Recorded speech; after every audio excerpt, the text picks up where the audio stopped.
Disney princesses, the face of Disney Studios, on par with Mickey Mouse. For many decades, they provided young viewers and older viewers alike with stories of adventure, self-growth, and, most importantly for many, romance.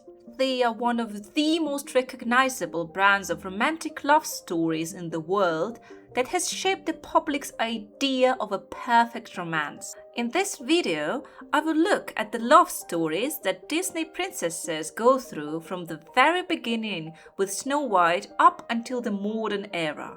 And I will analyze how this idea of the perfect romance and perfect love changes depending on the time period that these animated movies have been made in. We will go from the idealized fairy tale notion of this classic golden era to the more adventurous and empowering Renaissance traditions, and to the modern times, where the notion of romance is either completely discarded or made to become the B-plot of the story.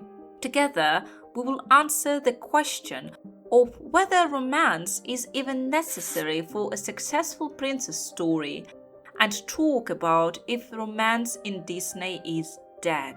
Without further ado, let's start with the golden era of Disney. But before we proceed, I would ask you to subscribe to my channel and leave a comment under this video. I know this is annoying, but believe me, even the smallest bit of support from you makes all the difference for me. And sometimes you will make my day just by leaving a like under my videos. The classic Disney era, or the golden era of Disney princess movies, is what I call the golden trio: Sleeping Beauty, Cinderella and Snow White. Stories that were all made in the first half of the 20th century, with Snow White being the first one released in 1937, followed by Cinderella, which was released 23 years later, and then Sleeping Beauty, which followed Cinderella 9 years after that. They all follow this similar idea of a fairy tale romance being the foundation of all things. All three princesses follow a very general pattern of going through the motions of their life and enduring hardships that were placed upon them, not through their fault, but through the tragic or often cruel circumstances. They are kind, lovable, and care for others. The fairy tale element is the strongest in these three movies, as opposed to, for example, the Renaissance era, which is more Broadway coded with the songs and the general pacing style of the story. It is important to understand that the Golden Age princesses followed the idea of their time period, and at that time it was valued in women to be kind, nurturing and loving. Many women were fighting for the right to vote, gain education and have same opportunities that men did at the beginning of the 20th century. The process continues even up to this day, so it's not hard to imagine how different the general public's perspective of an ideal woman was at the time. Disney movies get criticized for the life of the main characters revolving simply around the notion of love, especially the Golden Era princesses.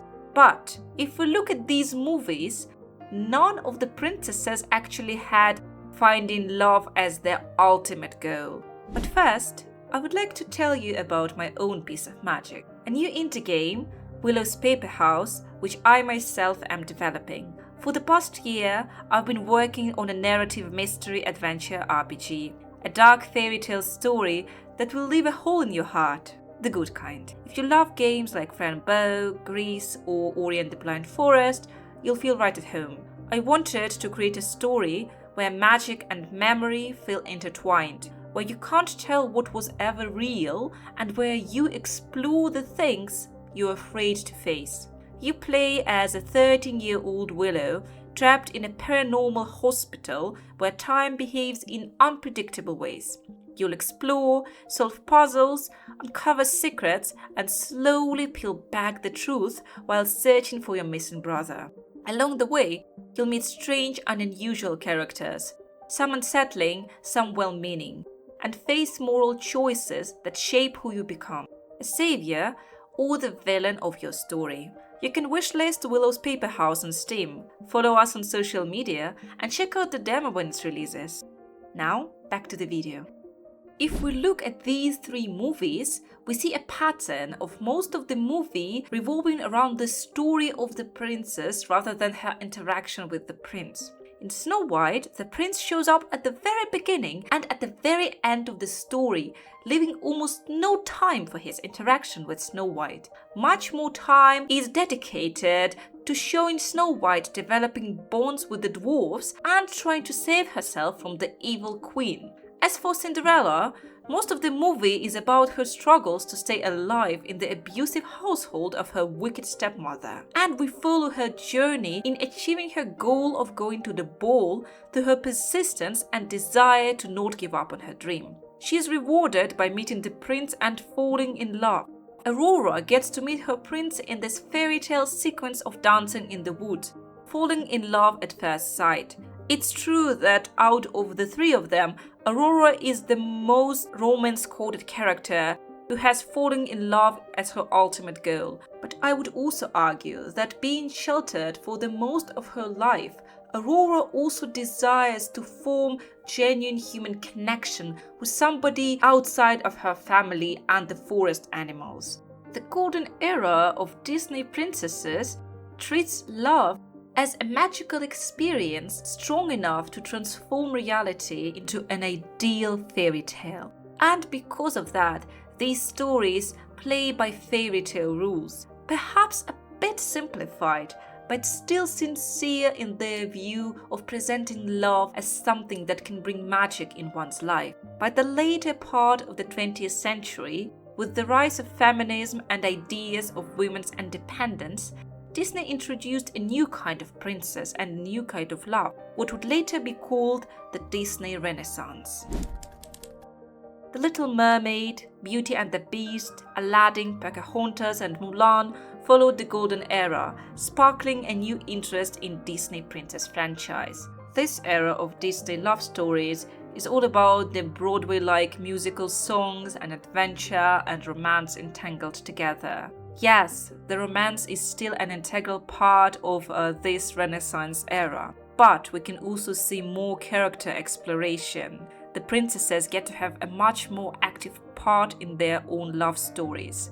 The princes are also allowed more characterization than they had before, and they become more complex characters, sometimes becoming the leads in their stories, as it happens in Aladdin. The princesses also are allowed to have their central story not revolve around their struggles against cruel fate. They get to actually change it by their own means.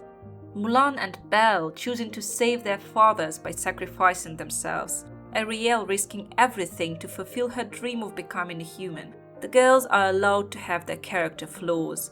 Some are portrayed as overly naive. Some are allowed to show their stubbornness as not a good trait, as opposed to the golden era, when the girls embodied this perfect idea of a woman not allowed to have any flaws. There is still a strong element of fairy tale love in these, but at the same time it is more about building the romance and slowly falling in love than falling in love at the first sight. In Mulan and Beauty and the Beast, it took the couples nearly all of the movie to fall in love. Some of them, of course, still have this element of the golden era, such as Ariel falling for Eric before even getting to know him. But generally, the movies allow the princesses to get to know their romantic interest before formally realizing that they are falling in love with them.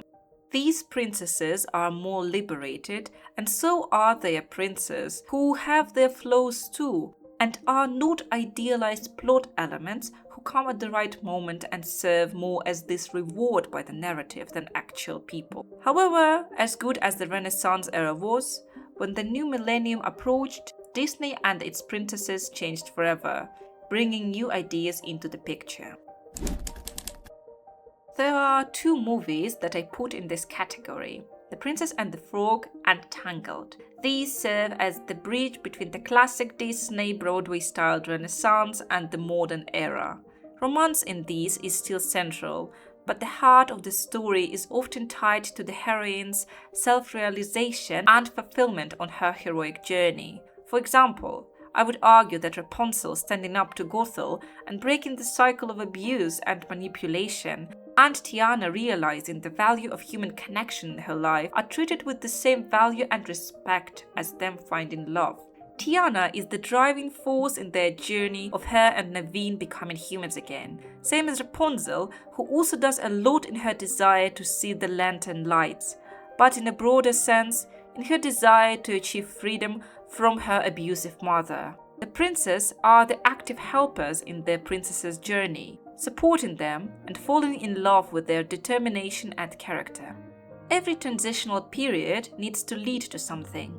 With Disney, it happens to be the modern era. Not only is this characterized by the death of the 2D animation, rest in peace, I miss you so much, but also arguably with the death of romance as a central element of the Disney princess's story.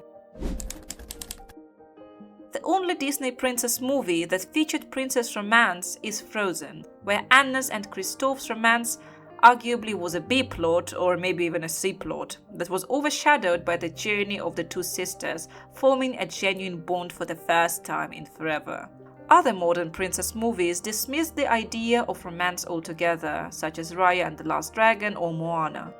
In recent decades, Disney has decided to focus on the princesses as the sole heroines of their journeys. With this, the deeper exploration of their character was allowed, without giving time to romance stories. I think it was done in response to criticism from the general public that painted Disney princesses as solely focused on their romance aspect and being unable to achieve their goals without a man supporting them. I do not think that having Disney princesses without a love interest is a bad idea, because it allows us to see different kinds of happiness and happily ever afters.